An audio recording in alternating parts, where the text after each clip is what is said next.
Captain Sarah Chen pressed her palm against the scanner, watching as the heavy blast doors of Research Station Kepler-7 slowly parted with a mechanical whisper. The sterile corridors beyond stretched into darkness, emergency lighting casting an eerie red glow across polished metal walls. She stepped inside, her magnetic boots clicking against the deck plating as artificial gravity pulled her down. "Control, this is Chen. I'm inside the station. No signs of life so far." Her voice echoed in the empty hallway as she spoke into her comm unit. The response crackled through static. "Copy that. Captain, proceed with caution. We still don't know what happened to the research team." Sarah nodded to herself, checking the charge on her plasma rifle before moving deeper into the station. 3 weeks ago, Kepler-7 had gone silent. The last transmission spoke of a breakthrough in their xenobiology research, something about discovering eggs from an unknown species. Then nothing. Her footsteps echoed as she made her way through the abandoned corridors. Personal belongings lay scattered about as if the crew had left in a hurry. Coffee cups sat half-empty on desks, their contents now cold and stale. Data tablets displayed frozen screens, showing research notes and strange symbols that looked almost like writing. The main laboratory sat at the station's heart, its doors sealed with emergency locks. Sarah input her override codes, waiting as the security system verified her identity. The doors slid open with a soft hiss, revealing the laboratory beyond. What she saw made her stop breathing for a moment. The lab looked like a disaster zone. Equipment lay overturned and smashed. Broken glass crunched under her boots as she stepped inside. Scorch marks decorated the walls, and several tables had been reduced to twisted metal. But it wasn't the destruction that caught her attention. It was the eggs. Dozens of them filled the center of the room, each one roughly the size of a basketball. They were beautiful in a terrifying way, with shells that seemed to shift between deep crimson and bright gold in the emergency lighting. Strange patterns covered their surfaces, almost like scales but smoother, more elegant. Sarah approached one of the eggs carefully, her scanner in hand. The readings made her frown. The shells contained traces of metals that shouldn't exist, elements that defied the periodic table. The eggs radiated a low-level energy signature that her equipment could barely detect. "Control, I've found something. The research team was studying alien eggs. There are dozens of them down here." "Alien eggs?" "Captain, that's impossible. We haven't made contact with any intelligent species." Sarah was about to respond when movement caught her eye. One of the eggs was rocking slightly, tiny cracks appearing along its surface. She raised her weapon, backing away as the cracks spread wider. A small chirping sound filled the air, followed by a wet cracking noise. The top of the egg broke away, and something emerged. It was tiny, no bigger than a house cat, but unmistakably reptilian. Scales covered its body in shades of deep red and gold that matched the eggshell. Small wings sprouted from its back, too small for flight, but perfect for gliding. Its eyes were large and intelligent, a bright amber color that seemed to glow in the dim light. The creature looked around the laboratory with obvious confusion, chirping softly. When its gaze fell on Sarah, it tilted its head to one side like a curious puppy. Sarah kept her weapon trained on the small being, but something about its behavior made her hesitate. It didn't seem aggressive or dangerous.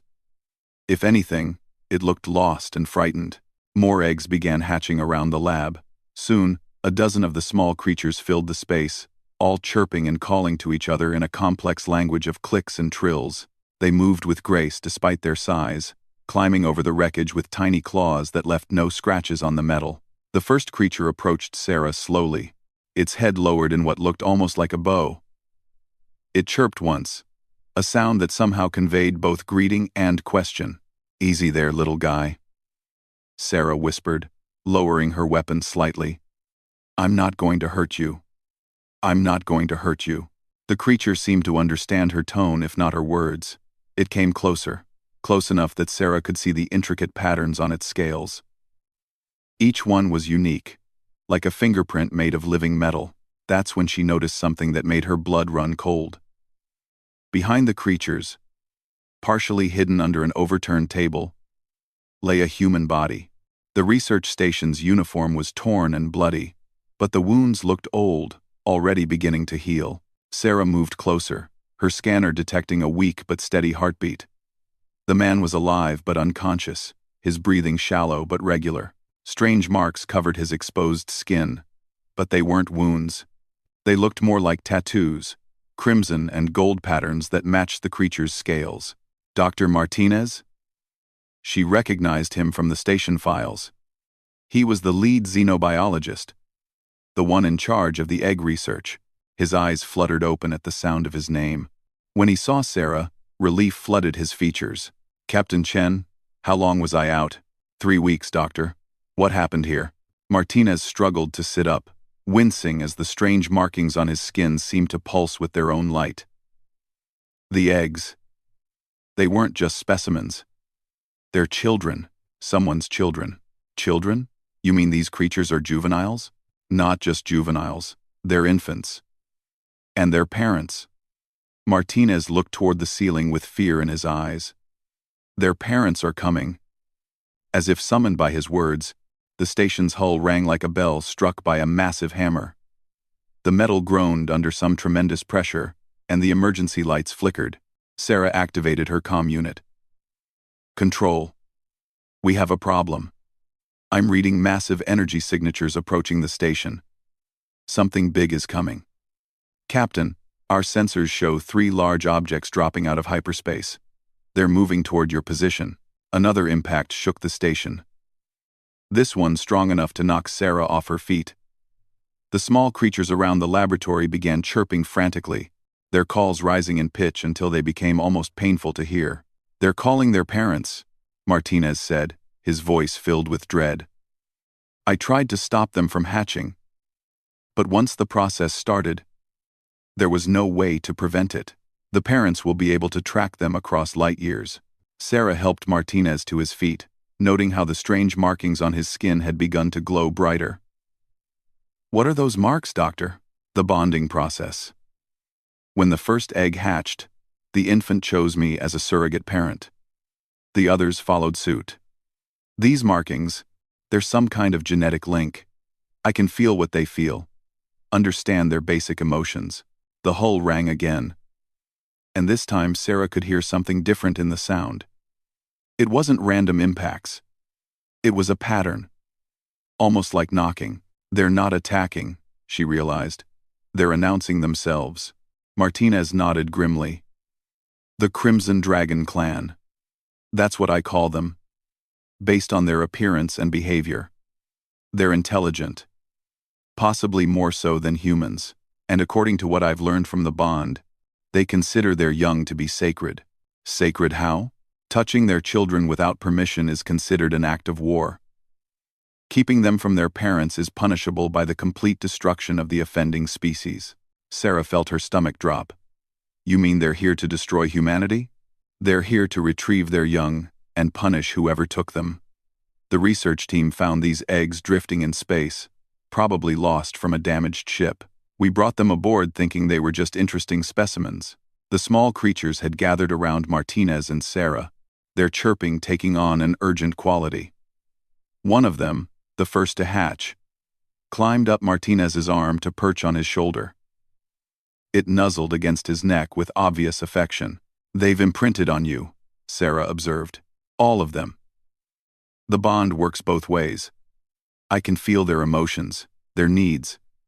Right now, they're excited because they know their real parents are close, but they're also confused because they don't want to leave us.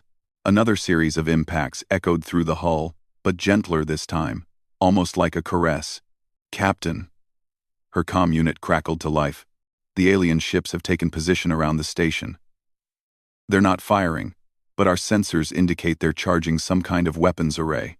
Sarah looked at the small creatures gathered around them.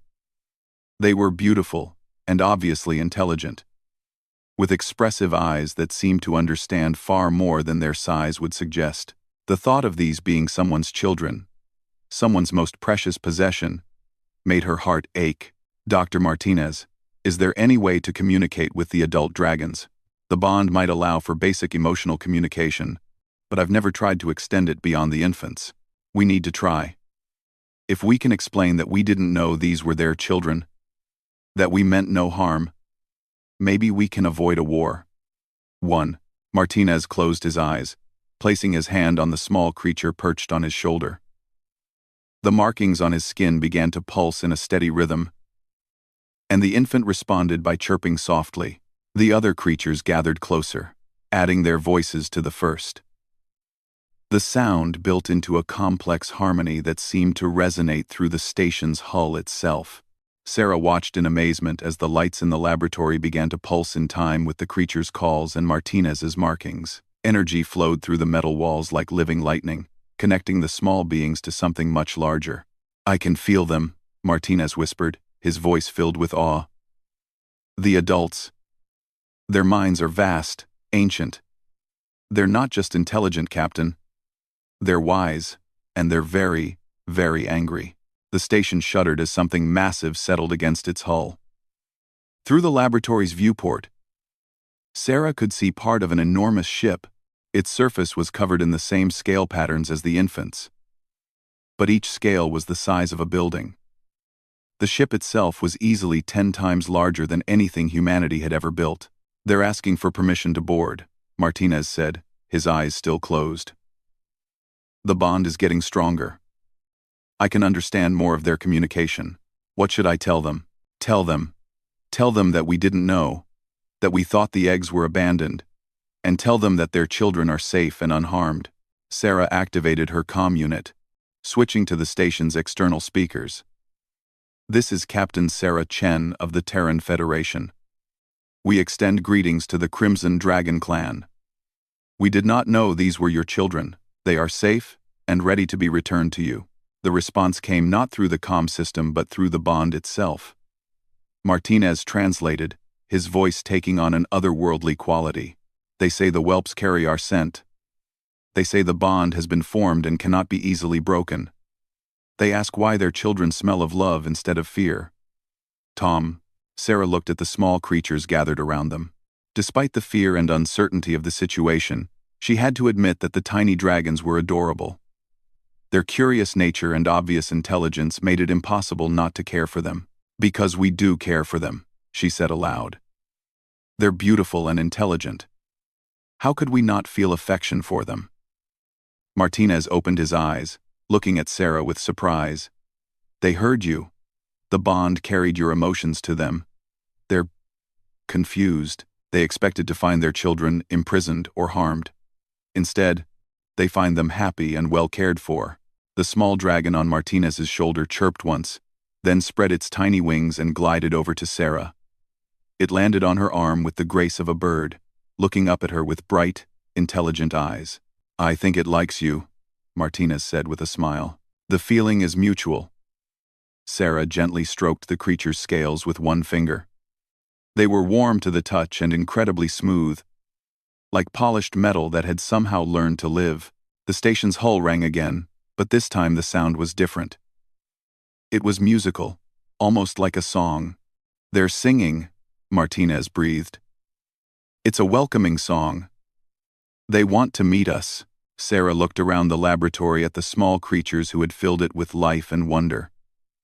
3 weeks ago, this had been a sterile research facility. Now it felt like something much more important. "Then, I think we should meet them too." The small dragon on her arm chirped agreement, its tail curling around her wrist like a living bracelet. Whatever happened next, Sarah realized that humanity's first contact with an alien species was going to be unlike anything they had ever imagined. Through the bond, she could feel something vast and ancient turning its attention toward Earth. The Crimson Dragon clan had come seeking blood and vengeance. Instead, they had found something that challenged every assumption they had about the small, fragile species that dared to care for their young. The real test was just beginning. The airlock hissed open with mechanical precision, revealing a corridor that defied everything Sarah knew about starship design.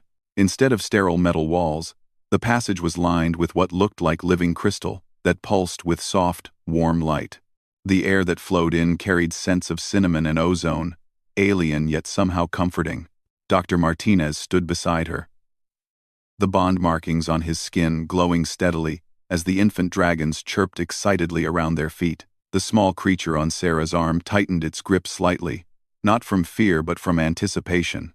"They're nervous," Martinez whispered, interpreting the emotions flowing through the bond. "The adults have never encountered a species that formed emotional attachments to their young so quickly." Sarah nodded, checking her sidearm one final time before securing it in its holster. "How many are we meeting?" "3. The ship leaders. Each one represents a different aspect of their society. The warrior, the sage, and the nurturer. They're trying to understand what kind of species we are before they decide our fate." The first footstep that echoed from the alien corridor made the station's deck plates vibrate. Sarah felt her breath catch as a shadow fell across the airlock entrance. Nothing could have prepared her for what emerged. The creature that stepped into view was magnificent and terrifying in equal measure. Standing nearly 3 meters tall, its body was covered in scales that shifted from deep crimson to brilliant gold, depending on how the light struck them. Its head was elongated and elegant, with intelligent amber eyes that seemed to see straight through to her soul. Powerful wings folded against its back, and its tail moved with controlled grace behind it. This was clearly the warrior. Every line of its body spoke of strength and speed, of battles fought and won across the void between stars. Scars marked its scales in intricate patterns that looked almost ceremonial. When it spoke, its voice was a deep rumble that Sarah felt in her bones. Martinez translated, his own voice shaking slightly. "It says, 'I am Pyraxis of the Crimson Flame, war leader of the Third Fleet. I come seeking justice for crimes against our blood.'" The infant on Sarah's arm chirped excitedly and launched itself toward the towering warrior. Sarah's heart stopped as the tiny creature glided through the air. But instead of being crushed, it was caught gently in claws larger than her hand. Pyraxis examined the infant carefully, amber eyes scanning every scale for signs of harm. The small dragon nuzzled against the warrior's massive snout, chattering in rapid bursts of chirps and trills. Something remarkable happened then. The fierce expression on Pyraxis's face softened, and the warrior's voice took on a gentler tone when it spoke again. "The whelp speaks of kindness," Martinez translated. "It says the small ones showed it wonders and treated it with care." Pyraxis is confused by this. A second figure appeared in the airlock, moving with flowing grace that seemed to defy gravity. This dragon was smaller than the warrior, but no less impressive. Its scales were predominantly gold, with crimson highlights that formed complex patterns across its hide. When it spoke, its voice was melodious, almost musical. "I am Aurelius of the Golden Mind, sage keeper of ancient wisdom. I come seeking understanding of this anomaly." The small dragons scattered around the laboratory all began chirping at once, their voices rising in what sounded like excited greetings. 3 of them glided over to the sage, who caught them with obvious skill and affection. "They're telling it about the research equipment," Martinez said, his eyes wide. "They found the scientific instruments fascinating. Aurelius is asking them about human technology." The third dragon that entered was different from the others in ways that were harder to define. Its scales were a more muted crimson, shot through with veins of silver rather than gold.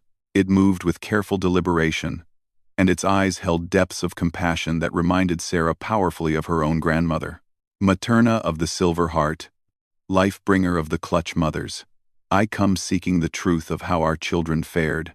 This dragon needed no introduction from the infants. They swarmed toward it immediately, climbing up its legs and arms to press against its neck and face. Materna's voice became a soft purr as it gathered the small creatures close, examining each one with obvious love and relief. Sarah watched this reunion with growing amazement. These weren't the cold, ruthless aliens she had expected. They were parents, relieved and grateful to find their children safe. Pyraxis set down the infant it had been holding and fixed its gaze on Sarah. When it spoke, its voice carried the weight of authority. "The war leader wants to know why you did not harm the whelps," Martinez translated. "It says that most species they have encountered either flee in terror or try to destroy what they do not understand." Sarah stepped forward, keeping her hands visible and non-threatening. We could see that they were intelligent. Hurting intelligent beings, especially young ones, goes against everything we believe in. Aurelius tilted its head, considering her words. When it spoke, its voice carried a note of genuine curiosity. It asks if all humans share this belief, Martinez said. If protection of the young is universal among our species. Not universal, Sarah admitted honestly. But it's the ideal we strive for. Most humans will go to great lengths to protect children, even if they're not their own. The three dragons exchanged glances, and Sarah caught the sound of their voices dropping to low rumbles as they conversed in their own language. The markings on Martinez's skin pulsed brighter as he tried to follow the conversation. They're debating, he said quietly. Pyraxis believes this could be deception, a trick to avoid punishment. Aurelius thinks our emotional responses are too genuine to be false. Materna is arguing that the bond the infants formed proves our intentions were good. Materna approached Sarah slowly, its great head lowering until they were at eye level. When it spoke, its voice was gentle but probing. The Lifebringer wants to understand the bond, Martinez translated. It says the whelps have never formed connections this strong with any species other than their own kind. Sarah looked at the small dragon that had returned to perch on her arm. Its amber eyes met hers, and she felt a strange sensation, as if something was gently touching the edges of her thoughts. I don't fully understand it myself, she said honestly. When I first saw them hatch, my instinct was to protect them. They seemed so small and vulnerable. Pyraxis made a sound that might have been surprise. It says that humans call their young vulnerable, Martinez reported. For dragons, newly hatched whelps are considered to be in their most dangerous phase. They're unpredictable and often destructive. Sarah looked around at the small creatures playing peacefully in the laboratory. Destructive? These little ones? Aurelius gestured toward the overturned equipment and scorch marks on the walls.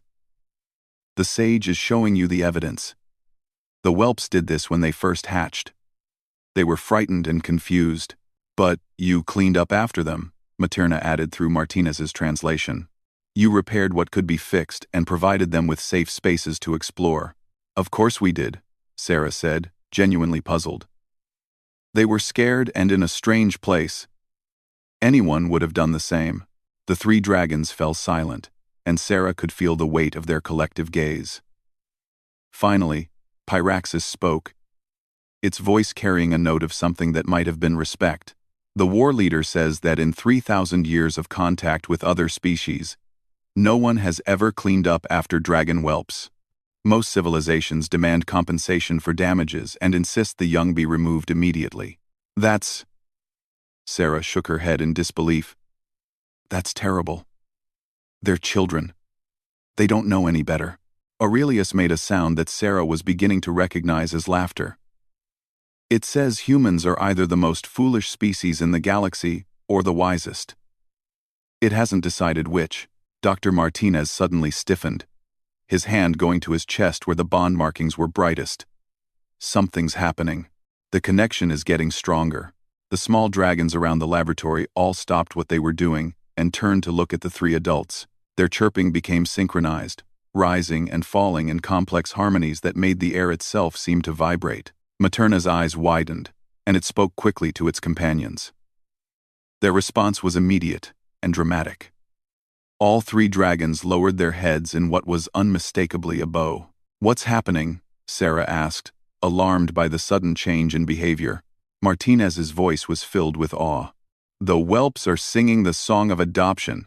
They're formally claiming us as pack family. What does that mean?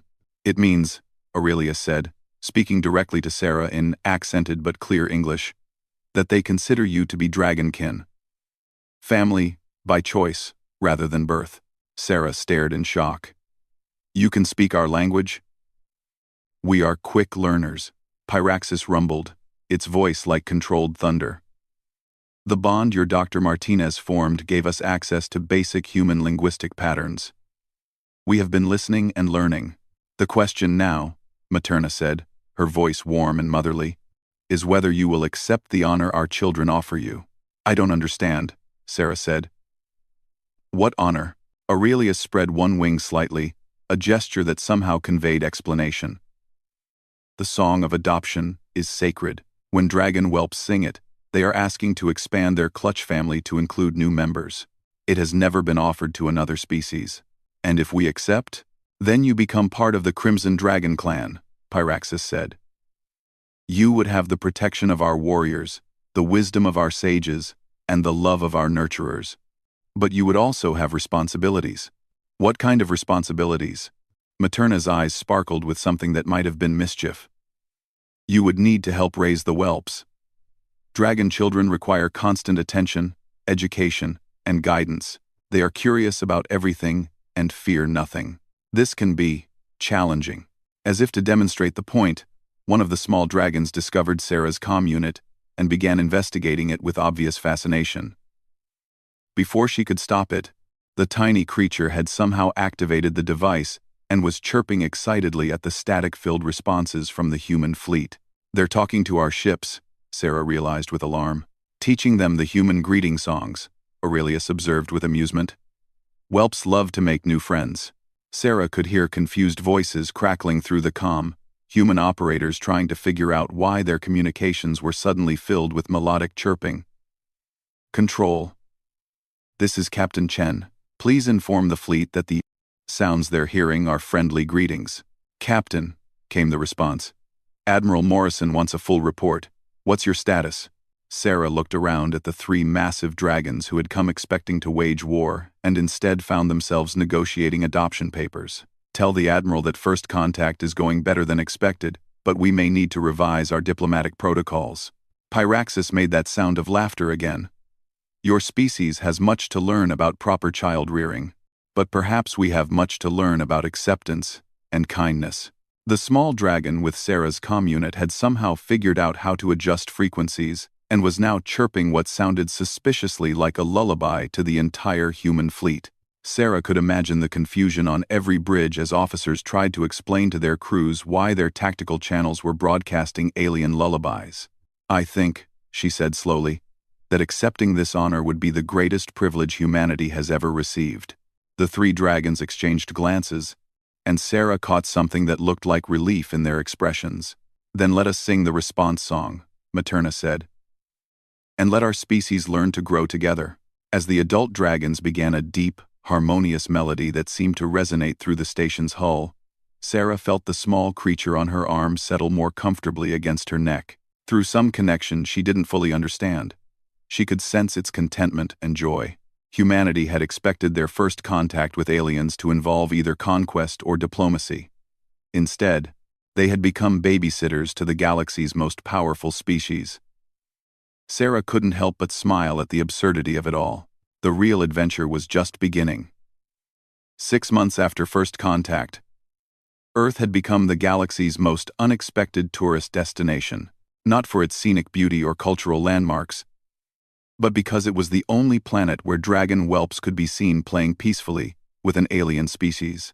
Sarah Chen stood on the observation deck of Dragonhaven Station, watching as a group of human children and young dragons collaborated on what appeared to be the galaxy's most elaborate sandcastle. The station orbited Earth at the L2 Lagrange point, serving as both diplomatic center and nursery school for the most unusual student body in known space. Captain Chen to the communications center, her comm unit crackled.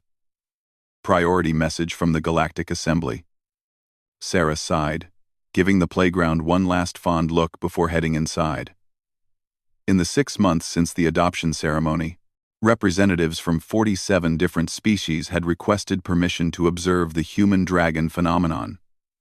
Most of them arrived expecting to document some form of mind control or parasitic pH relationship. They left scratching their heads and filing reports that their superiors refused to believe. The communications center buzzed with activity. Dr. Martinez sat at the main console, the bond markings on his skin now covering most of his arms and extending up his neck. The markings had become more complex over time, creating patterns that seemed to shift and flow like living artwork.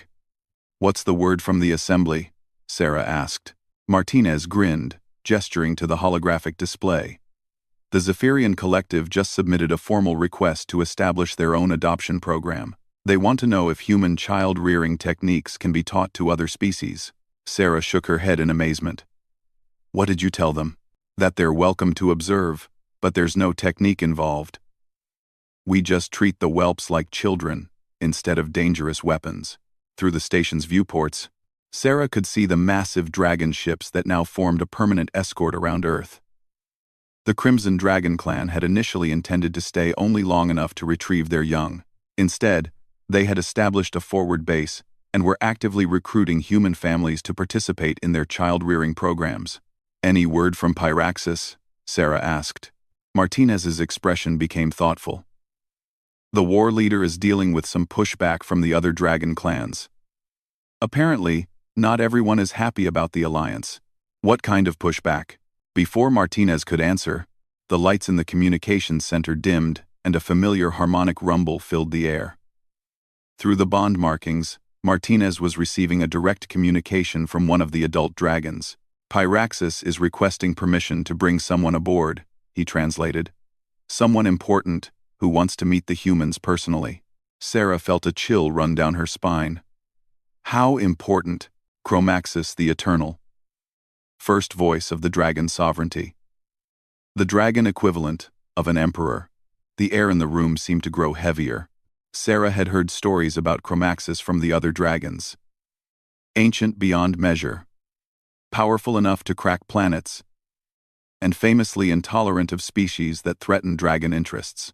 If the Eternal was coming personally, it meant their little arrangement had attracted attention at the highest levels of dragon society. How long do we have to prepare? Martinez consulted the flow of information coming through the bond. About 10 minutes. Chromaxis travels fast when motivated. Sarah activated the station-wide communications. All personnel, prepare for VIP arrival. Priority 1 protocols are now in effect. She rushed to the main docking bay, her mind racing through everything she knew about dragon diplomatic customs. Unfortunately, most of that knowledge came from 6-month-old whelps, whose idea of proper protocol involved climbing on everything and chirping excitedly at strangers. The docking bay's massive doors opened to reveal a ship unlike anything Sarah had ever seen. Where the other dragon vessels were impressive displays of crystalline architecture and elegant curves, this one was clearly ancient. Its hull was covered in scales so dark they seemed to absorb light. And every surface was decorated with intricate carvings that hurt to look at directly. The ship settled into the bay with perfect silence. Its landing systems so advanced, they produced no sound or vibration. For a long moment, nothing happened. Then a section of the hull simply faded away, revealing an airlock that seemed to exist in several dimensions at once. The figure that emerged made Pyraxis look like a hatchling. Chromaxis the Eternal was enormous, easily 5 meters tall and proportioned like a creature built for cosmic war. Its scales shifted through colors that had no names, and its eyes held depths that spoke of eons spent watching civilizations rise and fall. When it spoke, reality itself seemed to bend around the words. I am Chromaxis the Eternal, first voice of the dragon sovereignty, keeper of the ancient pacts, destroyer of the Thresk Empire, and guardian of the sacred clutches. I come to judge whether this alliance serves the greater good of dragonkind. Sarah felt her knees go weak, but she forced herself to stand straight and meet those ancient eyes. I am Captain Sarah Chen, of the Terran Federation. Welcome to Dragonhaven Station. Chromaxis studied her for a moment that felt like an eternity. You are smaller than I expected. And younger. The reports I have received seem improbable. What kind of reports, if I may ask? That humans willingly accept responsibility for dragon whelps. That you provide care without demanding tribute. That you have never once attempted to use the young as leverage against their parents. The ancient dragon's voice carried a note of skepticism. Such behavior is unknown among the starfaring races. Perhaps the other races haven't tried spending time with dragon children, Sarah suggested. They're remarkably easy to love. As if summoned by her words, a small golden head peeked around the corner of the airlock. One of the whelps had followed Chromaxis aboard and was now investigating the docking bay with obvious curiosity. Chromaxis noticed the small dragon immediately. Luxaria, you were instructed to remain aboard the ship. The whelp chirped something that Sarah was beginning to recognize as the dragon equivalent of, "But I wanted to see." Then it spotted Sarah and launched itself across the bay with a joyful trill. Sarah caught the small dragon automatically, settling it on her shoulder where it nuzzled against her neck with obvious affection. Chromaxis watched this interaction with eyes that seemed to see far more than they revealed. Luxaria is my great-grandchild. Descended from the direct imperial line. She has never shown such behavior toward any non-dragon. Children recognize kindness, Sarah said simply. They don't care about politics or species barriers. Indeed. Chromaxis moved closer, its massive head lowering until it was level with Sarah's. But their parents do. Several of the outer clans have objected to this alliance. They claim humans are corrupting dragon youth, making them weak and dependent. Sarah felt Luxaria's tiny claws tighten slightly on her shoulder. Through her limited understanding of the bond markings she had developed over the past months, she could sense the whelp's distress at the conversation. With respect, Your Eternal Majesty, I think the opposite might be true. The human children who interact with dragon whelps become more confident, more curious, more willing to explore and take risks, and the dragon young seem happier and more social than they were before. You speak of happiness as if it matters, doesn't it? Chromaxis reared back slightly, as if the question had taken it by surprise. Happiness is a luxury for species that do not face extinction. Dragons concern themselves with survival, strength, and the continuation of our bloodlines. But what's the point of surviving if you're not happy to be alive? For a moment, the ancient dragon was silent. Then, to Sarah's amazement, it began to laugh. The sound was like controlled avalanches, powerful and musical at the same time. Pyraxis was right about your species. You ask questions that older, wiser races have forgotten how to ask. Luxaria chirped and glided over to Chromaxis, settling on the massive dragon's snout with complete trust. The ancient emperor's expression softened as it gazed at the small creature. "Show me," Chromaxis said. "Show me what you have taught our young." Sarah led the Eternal through the station, pointing out the various areas where human and dragon children played together. In the educational center, she watched Chromaxis observe as human kids worked with whelps to solve puzzles that required both species' unique abilities. The whelps provide the raw strength and sensory capabilities, Sarah explained. The human children contribute pattern recognition and creative problem-solving. Together, they can accomplish things neither group could manage alone. In the Arts Center, they found a group collaborating on a massive mural that combined human artistic techniques with the dragon's natural ability to create crystalline structures. The result was a three-dimensional masterpiece that seemed to glow with its own internal light. "This is new," Chromaxis observed. "Dragons do not typically engage in collaborative creation. Maybe they just never had the right partners before," Sarah suggested. But it was in the medical bay that Chromaxis truly understood what the alliance had accomplished. Dr. Yuki Tanaka was working with a young dragon who had injured its wing during an enthusiastic game of zero-gravity tag. The whelp was nervous about the treatment, but a human child sat beside it, holding its claw and singing a gentle song that seemed to calm the patient. Among dragons, medical treatment of the young requires restraint and sedation, Chromaxis said quietly. Whelps do not typically accept care from strangers. They do when they feel safe, Doctor, Tanaka said without looking up from her work, and they feel safe when their friends are near. As if to prove the point, the injured whelp chirped contentedly and nuzzled against the human child, who continued singing softly. Chromaxis watched the entire procedure in silence, its ancient eyes missing nothing.